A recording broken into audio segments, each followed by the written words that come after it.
Hi, we are Emily and Steve Forbes of the Forbes Family Farm, and we run a small family farm out in northeast Utah. And here on our property, we raise primarily vegetables that we sell through a community supported agriculture model, which basically means that families in our area get a bag of veggies all throughout our growing season, which for us is about 6 months. And in addition to a veggie share, we also have a pasture raised meat share. So here on the farm, we have cattle, we have yak, we have pigs, we have chicken, ducks, turkeys, bees, a whole variety of animals here that really help our farm work synergistically. And so today we are going to be talking about how to cure your own bacon at home. So bacon is always everyone's favorite part of the pig. I mean, you like your pork chops in your hand, but bacon is really what everyone is asking for. So we are going to show you how to actually cure it at home. This is a process and a technique that has been used for hundreds, if not thousands of years before the addition of all of the nitrites and nitrates, which we'll talk about a little bit later. But you can really just do this process with salt. That's all you need. So Steve will talk a little bit more about that process. That's right. And so what we'll be introducing to you today is natural curing. So natural whole muscle curing for your pork belly in order to make it into bacon. And so a few things that we really need to address before we even get started is just introducing this idea of natural curing and the differences that that has with what is more conventionally practiced now, which is a nitrite-based curing. And so the reason that we're teaching natural curing is because, this is a homesteading conference, and we imagine that many of you are interested in doing things for yourself and doing things as naturally and keeping your food as healthy as possible. And the truth is, natural curing is just better for the meat, and you end up with a healthier product than using a lot of nitrites to cure. But it is different, and many people, if you have enjoyed cured products, especially cured pork products, throughout your life, whether that's cured hams or it's cured bacon or cured products like a prosciutto and things of that nature, so often those have been cured. If you didn't do it yourself or you didn't get it from someone that did it themselves, it's almost always been cured using nitrite salts, especially in the United States. Around the world, there's still, I think, especially in parts of Europe, there's still a value placed on natural curing and not using nitrites. But for the most part, if you've had cured pork products before, it's probably been cured with nitrite salts. The reason that that's important is the product that you get that's been cured with nitrite salts is going to have a distinctive flavor and a distinctive look that you just otherwise cannot get. And so it's distinctly different from naturally cured whole muscle products that you do yourself. And so we're teaching natural curing today and introducing you to it, at least. I hesitate to say teaching because in many ways we are kind of amateurs sharing our journey and information that we've learned over the past couple of years that we've started doing more curing on our own. I do want to share just some of the resources just so that you don't think that we're totally making this up on our own. We do have some references that we go to and have been really our guides in terms of understanding and starting natural curing ourselves. One is, and the first one that we went to, is the River Cottage Curing and Smoking Handbook. And this book is got recipes in it for all kinds of different curing, not just pork, but other products as well. And it's a really great guide. Again, like I mentioned before, in Europe, there's still, in certain parts of Europe especially, there's still a lot of value placed in natural curing methods and natural meat preservation methods. River Cottage is really a leader in that in the UK, and they have published some great books and resources and videos to help people like us and people like you as we're trying to bring back natural curing in our homes. So we've used the River Cottage guidebook quite extensively. Probably my other chief resource that I've gone to is actually Brandon with Farmstead Meatsmith. And it's, if you Google, many of you have probably heard of him, but if you Google search or look on YouTube for Farmstead Meatsmith, you're sure to find some of his resources. And I really appreciate the way that Brandon approaches whole animal butchery, and then also how he approaches using and preserving the whole animal. And so he bases a lot of his practice around butchering a hog, for instance, into primal cuts and then curing to preserve those primal cuts and doing a lot of whole muscle cures.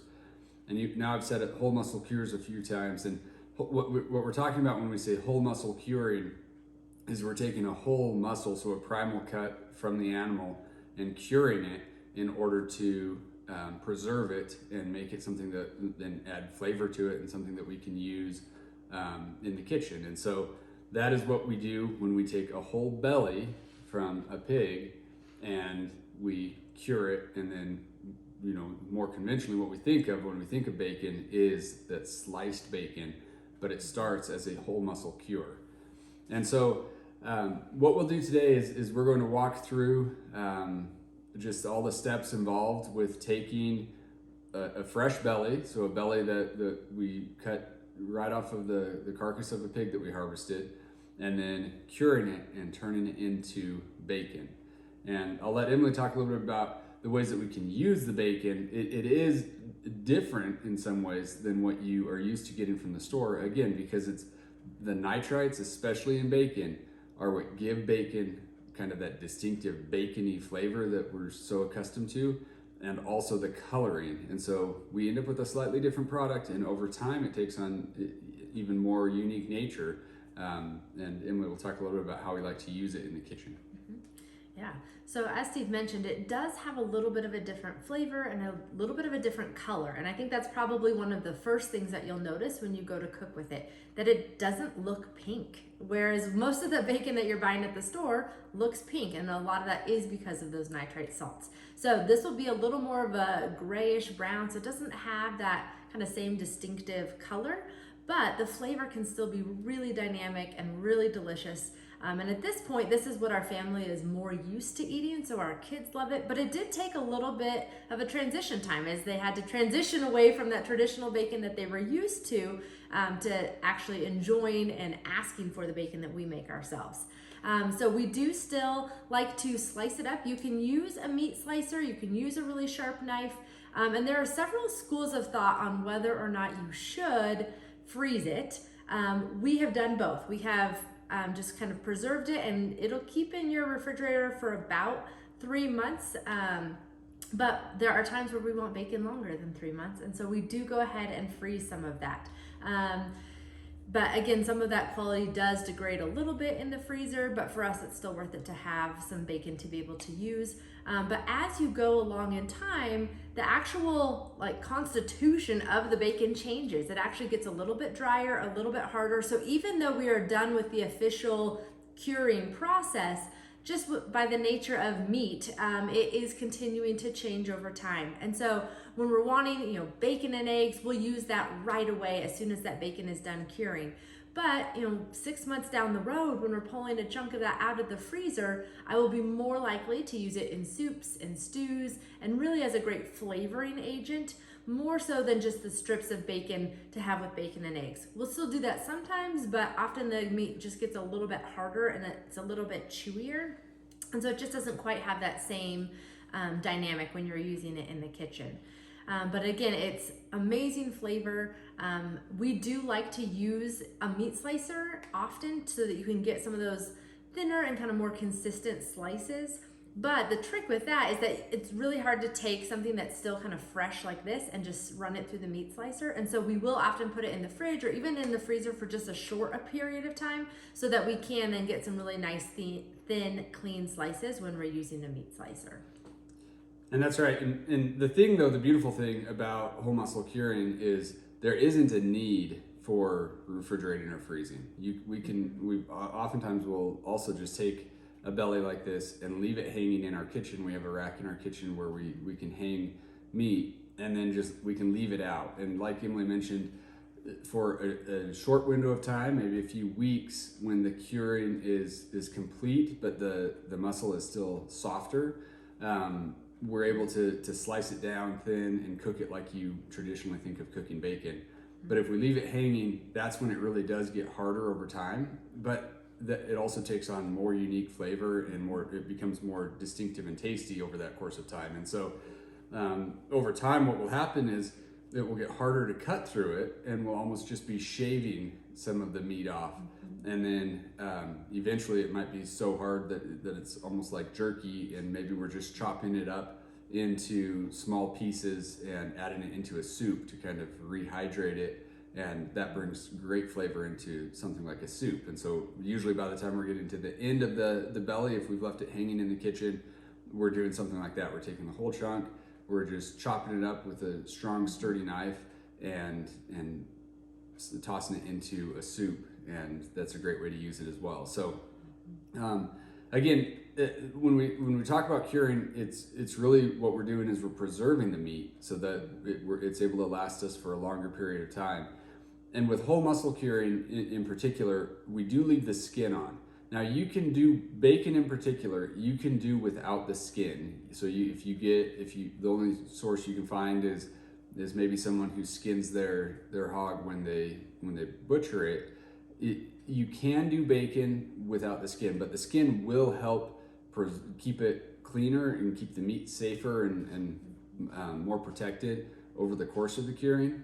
And that's what we do. We scrape the pig and then leave the skin on so that our belly on the skin side of it still has the skin. And then when we are cutting the bacon, either slices or otherwise, it usually is just, we separate it right from the skin in that process. And so again, you'll see a lot of this as we go throughout the process, and we're going to take you step by step with this fresh side of bacon, and taking it from just harvested from the animal and butchered down to the steps where we remove the spare ribs from the belly, all the way to adding salt over a course of time and allowing it to cure, and now getting to this point where we're ready to kind of test our first slices of bacon off of it. In terms of food safety, that's a chief concern that people have when it comes to curing in general, but especially natural curing. And I would say the nice thing about bacon is it's a good place to start in terms of giving you some peace of mind. One of the reasons why is because nearly always it's rare that anyone is eating just raw belly, the way that you might a prosciutto or something to that nature, where it's cured for a lot longer. Most of the time, if we're slicing it and we're preparing it with eggs for breakfast, we're cooking it through very thoroughly after we've sliced it off of the belly. And so and even if we're adding it to a soup or anything of that nature, the meat is getting cooked. And so even though it's cured, you're also cooking it. And so that is going to, if there is any possibility of any bacteria or anything being on the meat, the cooking process gives you a peace of mind. But that being said, it's very unlikely, if you follow just these basic steps of using salt to dry out the meat, that you're going to have any problems at all.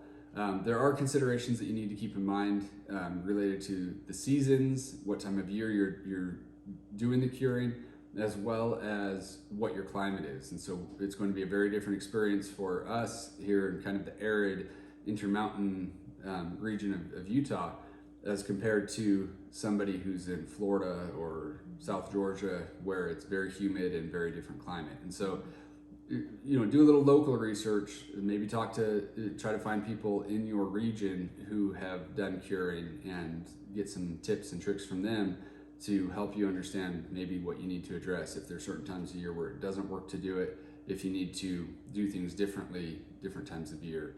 But again, the good news with bacon is it's a great place to start.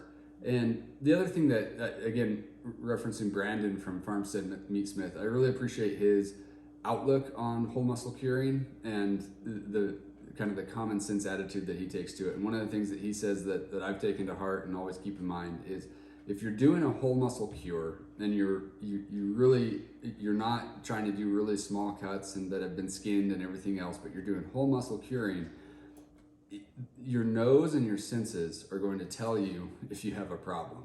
And so you're going to have some mold develop over time, especially if you leave it hanging for a long period of time. There will be kind of white mold that develops on the meat or on the skin, and that is actually imparting flavor to your cure. That's something that we want, especially with other cures like prosciutto. When you're curing a ham, you want that to develop. That's an important process in terms of getting the flavor that you want out of the meat.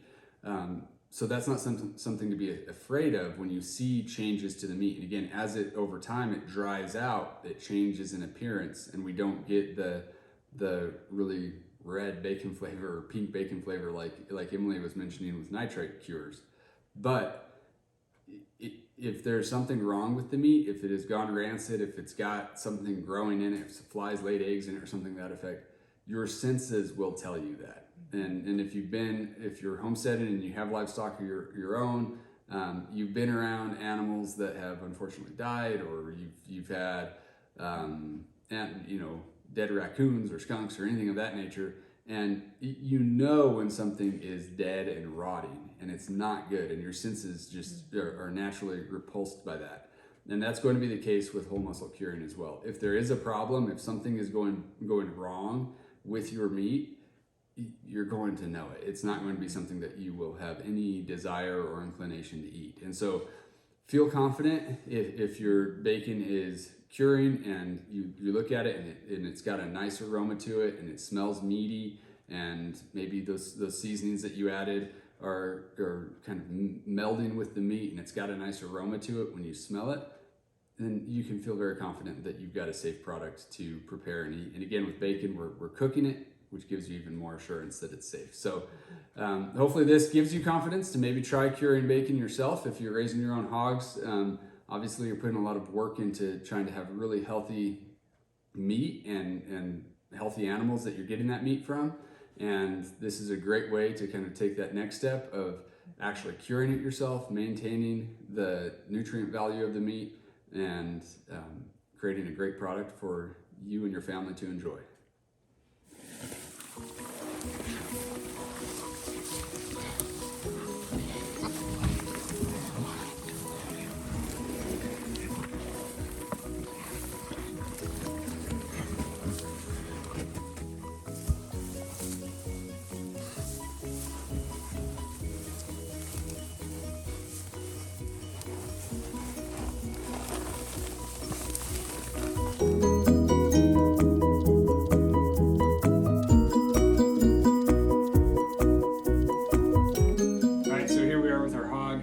Quartered. So we have the hind quarter, the ham, the sirloin, the loin separated from the belly, which has the spare rib still on it, and then the shoulder quarter. So this is the first step, taking half a hog, breaking it down into the quarters, and then we'll focus in on the belly. We'll just separate the spare ribs from the rest of the belly, and then that's what we'll use to make bacon.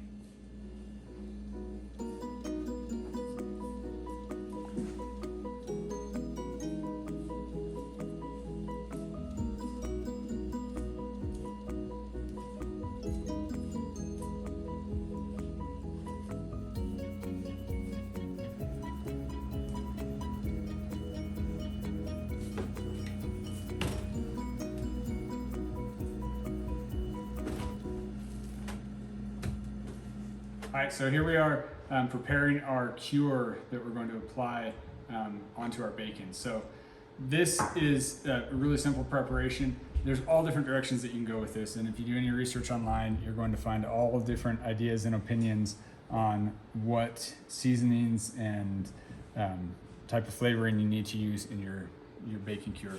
The key ingredients that most people will always come to are salt, obviously, which is a critical element in the curing. Sugar to add a little bit of sweetness and flavoring, and then from there it goes all over the place. Sometimes it's trying to go for more of a maple flavoring, but there are some things that are kind of common in bacon. Juniper is one that's like a classic traditional bacon flavoring, and we happen to have juniper trees that grow right here on the property. So I harvested some juniper berries, added them in with just a little bit of rosemary, because I really like that flavor of rosemary in just about anything, and I think it works well with bacon and juniper.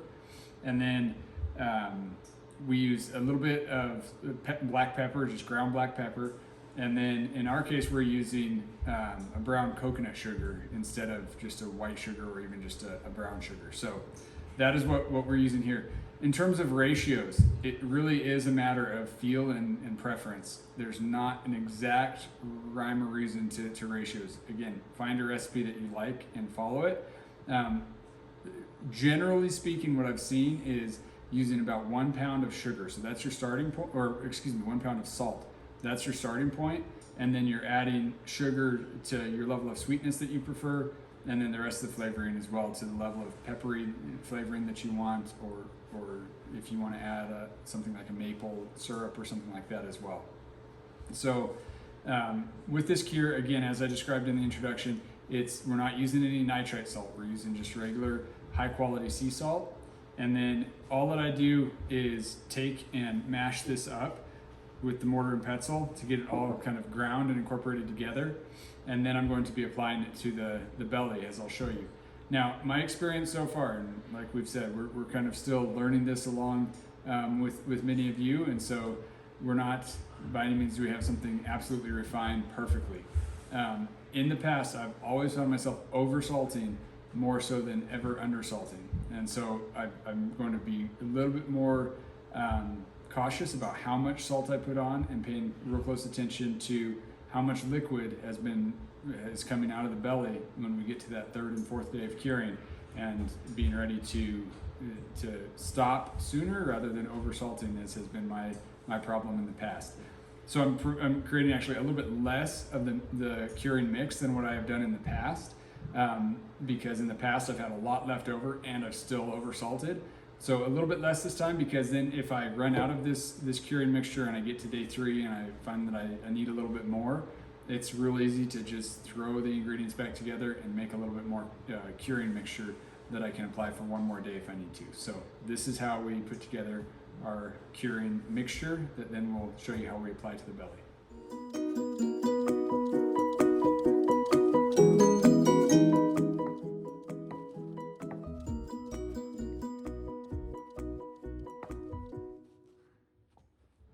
All right, and so now we're getting ready to apply our cure, which I just transferred to this bowl after I ground it all up with the mortar and pestle. And really all I was going for with that was blending the flavors together, especially with those juniper berries. Kind of bruising them brings out that juniper flavor a little bit more, and it becomes kind of part of the cure mixture a little better. So I've got that ready, and then I've got a tub, and this is an important part, is having a tub big enough that you can put the bacon in. Even like a Rubbermaid tub or something along those lines will work, but it's best of all if you can get a food grade container. This is a food grade bus tub. Another one that the River Cottage from over in England talks about in some of their tutorials is using a drawer, like your salad drawer or something like that from your refrigerator. Tends to be about the right size and is food grade, and so that's an option as well. But a tub that will fit your belly in it and allow it to lay flat. And what we'll do is I'm going to take some of the cure and just apply it in the bowl, and so I'm just, or in my tub. So I'm just putting it in the tub so that the tub has a good bit of cure all across the bottom. And then we'll take our belly and I'm going to lay it down with the skin side down. And now that skin is in contact with all of the cure, the salt that I laid down. And then I'm taking more cure and applying it, just drizzling it really over the bacon. And so just enough to have really all of the surface, and can even rub it in. It's good practice to rub it in a bit so that you're getting into any crevices that you may have. You can do bacon even with the spare ribs left on the belly. That's the way that some people like to prepare their bacon as well. But if you do that, you're going to have more kind of crevices that you're going to want to make sure that you get the cure into. So just quickly rubbing it, and then that is all that we have for this step. And then we'll come back tomorrow, see how much liquid we've lost from the belly, and we'll reapply the cure in the same way. And then we'll do that for 3 or 4 days until we're down to a point where the amount of liquid that we're losing from the belly has significantly reduced. Because again, the goal of curing, and especially in this case, the goal is getting any moisture out of the meat so that it's nice and dry when we hang it, and then that's going to prevent any bad bacteria development or any of the meat going bad in any way. So again, just putting the cure on first day. I'll then put a cover over this and just put it in the fridge and let it stay for the next 24 hours.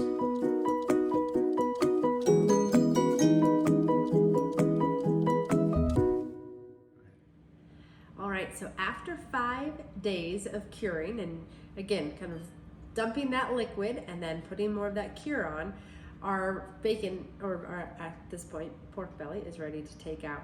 So you can see the meat has turned a much darker color. It's a lot drier, and there's very little liquid still coming out by that last day. And so we have at this point now dumped out that liquid, and then we've done a quick cold rinse, and that really helps to remove some of that excess salt, and in this case some of the juniper berries and things that had kind of gotten stuck in the meat. So we just did a nice cold rinse, and now we're going to do a malt vinegar wash. And so we're just going to take a clean rag.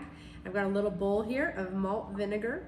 If you don't have malt vinegar, or you can't find malt vinegar, apple cider vinegar will be a good substitute that you could use. But we're basically just cleaning the meat. So we're just gonna do kind of a quick wash over the whole thing. And again, that's just to kind of get this meat prepared for the next step, which is drying. And so depending on the time of year, you'll have a couple different options. So if it's winter, which is traditionally kind of fall and winter when a lot of hogs were harvested, because you can use the colder weather to your advantage depending on where you live. So if it's colder weather, you can actually hang this outside, and that way you don't have to worry about flies potentially laying eggs in it and things that you might need to worry about if you're going to hang it out in the summer. It is summertime here, so we are not going to be hanging this bacon out to cure outside, but we actually have a little hanging rack, which we'll show you in a moment, just here in our kitchen, and so we'll hang it here in our kitchen. But again, if you feel like even in your house has too many flies, you can always cover it with cheesecloth, and that will help protect it. Or you can use an enclosed space as long as you still have good airflow and ventilation. So we have an old refrigerator out in our garage that we can set up to use. A lot of refrigerators do have some type of fan unit to keep air circulating, but if not, you can just get one of those little tiny like desk fans that people can use to actually just keep that air circulating, because that's going to be really key for it to dry. So this is washed. We're going to stick in our hooks, and then we'll actually show you how we hang it. All right, so now that we have rinsed it, we've applied our malt vinegar, I put our hooks in, and I'm just going to pat it dry before I actually hang it up so it's not dripping all over my counter. So you're just going to kind of pat it dry, kind of pat dry both sides, and then we will hang it up to cure. So the traditional curing process actually only takes about 5 days. And again, the key factors to consider is that it is out of direct sunlight. So here at this particular place in our kitchen, while it certainly gets light from the windows, it's out of direct sunlight. And so if you are going to be hanging it outside, that is something to consider. You want to make sure that it is out of direct sunlight, and that it has good adequate airflow. So if it just needs to cure for 5 more days, and then it's ready to go. So then you can slice it with a sharp knife or with a meat slicer if you have it, and enjoy some incredible bacon. If you are interested in smoking your bacon, which I know is a great way for many people to enjoy their bacon, you do actually need to let it fully cure and dry for 10 to 14 days, because it's possible that there can be some negative bacteria in a smoking environment. So you just want to really ensure that it's fully cured, so that when you go to put it in the smoker, you've reduced that risk. And so you would put it into the cold smoker for 8 to 10 hours, and then again it would be ready to slice and to serve. All right, so here we are ready to use our bacon for the first time. So it has now cured. We did the 4 days of salting it like we described, and now it's been hanging for a little over 5 days, and we're ready to kind of take our first slice off of it. So what I'm going to do is, this belly, I didn't square it off to start with because I just wanted to get everything that I could out of it. But now is a good time where what I will do is square off just by cutting this end so that my future slices are nice and even, and I've got kind of a square edge to work off of. And so just with a sharp knife is all that you need, and just real easy cutting through. And you will find that the meat is tougher than when it was first harvested and you were butchering it. So it's not as easy to slide the knife through. It's a little bit tougher, but a sharp knife will still cut through without any problem. and all the way down to the skin. And then the skin is where it's really quite tough to cut through. And you notice that I've cut through all the meat and the fat, and I've just got the skin left there. But again, a little bit more pressure on the knife, and you will get through that skin.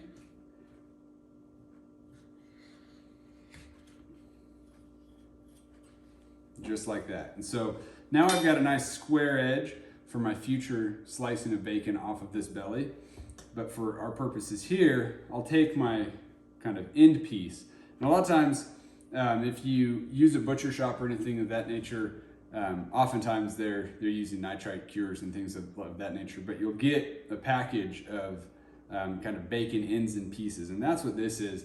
They take the end pieces and the edges that they square off so that you get the nice clean slices of bacon that people are used to seeing, and then sometimes they'll chop up the rest of it and put it in a bag. And if you're doing whole hog purchases or things of that nature, a lot of times that's what you're getting. You're getting these pieces right here just chopped up or minced up small. But for now, we can just use the same sharp knife and slice just however thick you want it. And that's a big debate, is what's the best thickness for bacon? It's whatever you prefer. In this instance, I kind of like thinner slices, and so I'll just get my knife in and then just slide it right along. You get a nice thin, probably 1/8 of an inch or so slice of bacon. You can go even thinner than that. And then when you get down to the skin, again, we will be taking the skin off, and you can do that either. I could skin this whole thing first and then slice all these pieces that I'm going to slice, or you can cut through the skin again,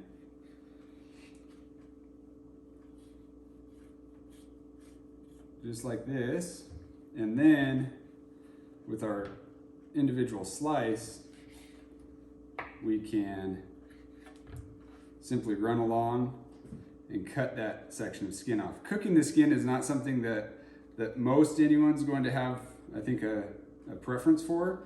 In this instance, the skin we're leaving principally as a means of helping to keep that meat kind of sealed during the curing process. So the skin is sealing up one whole side of the meat. And then we've got a nice slice of bacon. And like we mentioned, it's not going to have the same texture and the same look and even the same smell that you're used to with nitrite cured bacon. It will look, I guess I'd describe it as a little more meaty. And then depending on the age, this hog was fairly young and not oversized by any means. If you have a little bit older hog or one that you've fattened up a little bit more, you may have more fat in it, and that's going to be determined largely just on your hog and how you raised it and the breed and things of that nature. So this one is a nice bacon that's fairly lean, but still nice fat that will render when we cook it. And that's what we'll go to next, is showing you how we can cook up some of this bacon and enjoy it for breakfast. All right, so here we are ready to try our bacon for the first time. And again, this has been 4 days of curing, and then 4 days of salting, 5 days of curing after that. And we just sliced our first bit off like I showed you, and now we're ready to do the real simple classic pan frying. So just a hot cast iron, and then we are adding the bacon in, and you can already hear it sizzling, which is the kind of the classic bacon experience that we're looking for.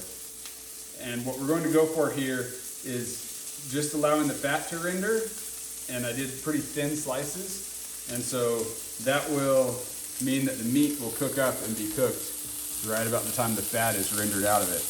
And this is the place where I think most people are the most caught off guard, I suppose, when they do the home curing versus nitrite curing. If you use nitrite salts to cure, especially bacon, but anything, when it heats up, that's when you get that very distinctive aroma that people associate with bacon or ham or a lot of the pork products that almost always get nitrite cured. And so in this instance, we're not getting that same aroma that most people are used to. It's slightly different. It's a little bit more of a meaty aroma, and it's more what I think of as just more natural flavor to it. And so you do smell a little bit of, depending on how you seasoned it, that seasoning coming through. So we used a lot of that juniper berry, so you can kind of smell that juniper berry coming through. And we're just going to, again, mainly our main goal is just to render all the fat out and get this bacon cooked through. And then we'll have some fat that renders out that's left for us to be able to fry eggs in or whatever else we're going to add in with the bacon. So again, hopefully this whole process it encourages you and gives you the confidence to the next time you harvest a hog, or if you're able to get if you buy a share or anything of that nature, if you're able to get a whole fresh belly, especially with the skin on, you can cure it yourself, do your first whole muscle curing, and enjoy some bacon for several weeks afterward.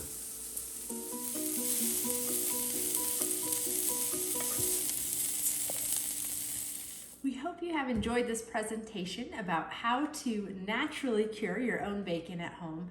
We know it can be kind of an intimidating process, but it's a lot of fun as well. So we hope that you enjoy experimenting and really just appreciating the beauty that you can create with something like a piece of belly. So we really enjoy helping people gain confidence in the kitchen, taking these farm fresh products that you have either grown yourself or sourced from a local farmer and turning it into delicious food.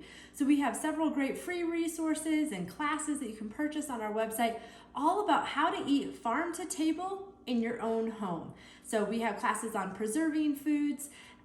So it goes even more in depth into some of the vegetable side of preserving, things like canning. But we also talk about canning, pressure canning, things like chicken stock. So we really want to empower you to be able to just take the food that you have created or that you have grown and really make the most out of it. So we would encourage you to check out our farm to table guide to really get started diving into the world of preserving and cooking with all of the fresh ingredients available. Thanks so much.